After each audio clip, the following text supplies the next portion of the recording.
lagi bersama kami di Tri News. Dengan saya, Samantha Gloria. Dan saya, Valisa Gustial Malika. Kasus pembunuhan Wayan Mirna Salihin yang diduga karena keracunan kopi sianida kembali menjadi perbincangan hangat masyarakat pada saat ini. Kejadian yang terjadi di Cafe Olivier ini sempat menjadi bahan perbincangan semua orang pada tahun 2016 lalu.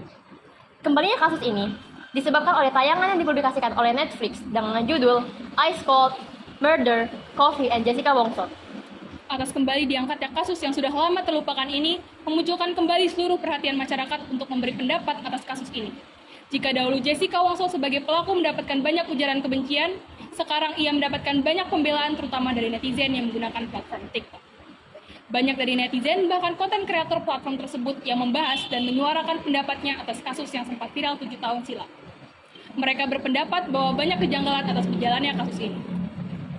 Salah satu konten kreator yang juga merupakan mahasiswi semester akhir Fakultas Hukum Universitas Gadjah Mada, Esther Natalia Dominic Lubis, berpendapat bahwa semua argumen yang dijatuhkan terhadap Jessica bukanlah alat bukti, melainkan asumsi. Hal ini menurutnya tidak sesuai dengan pasal 184 KUHP, bahwa minimal terdapat 2 alat bukti untuk seseorang dapat dijatuhi hukuman.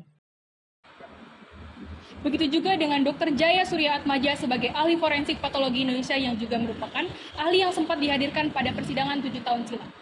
Beliau mengatakan dalam salah satu tayangan di laman media sosial bahwa menurut hasil pemeriksaan yang beliau lakukan pada korban, kematian dari Mirna Salihin ini tidak dapat dikatakan disebabkan oleh racun sianida.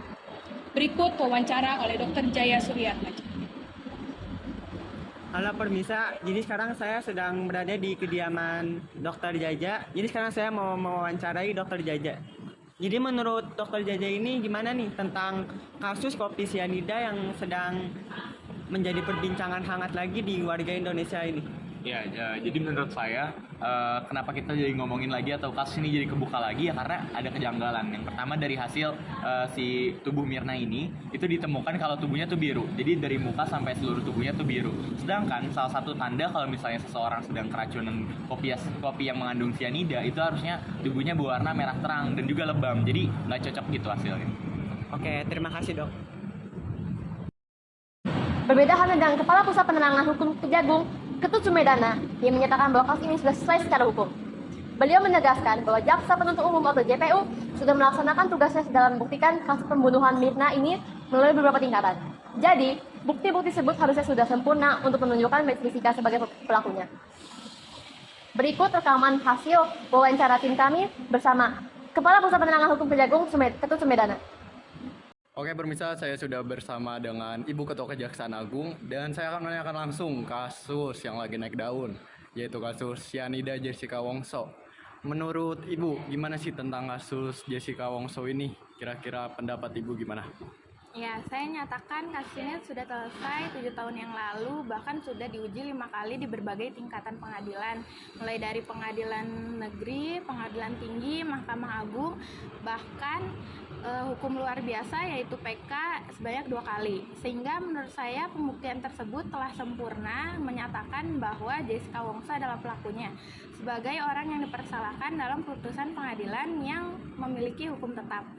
Maka dari itu saya harap masyarakat tidak lagi menanyakan putusan kasus yang sudah berkekuatan hukum tetap.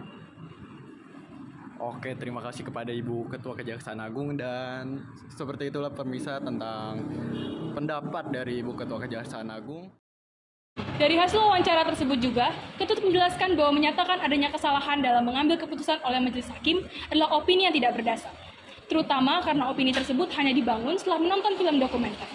Dalam kesempatan itu, Ketut juga menambahkan bahwa kasus pembunuhan Mirna saat itu terbuka untuk umum, sehingga ia mengharapkan masyarakat tidak lagi mempertanyakan putusan kasus yang sudah berkekuatan hukum tetap itu. Sampai saat ini, Jessica Wongso masih menjalani hukuman penjara 20 tahun setelah dinyatakan bersalah karena membunuh dengan memasukkan racun ke dalam es kopi Vietnam Mirna Salihin. Pemirsa, berita ini juga mengakhiri acara kami pada hari ini. Sekian dan sampai jumpa.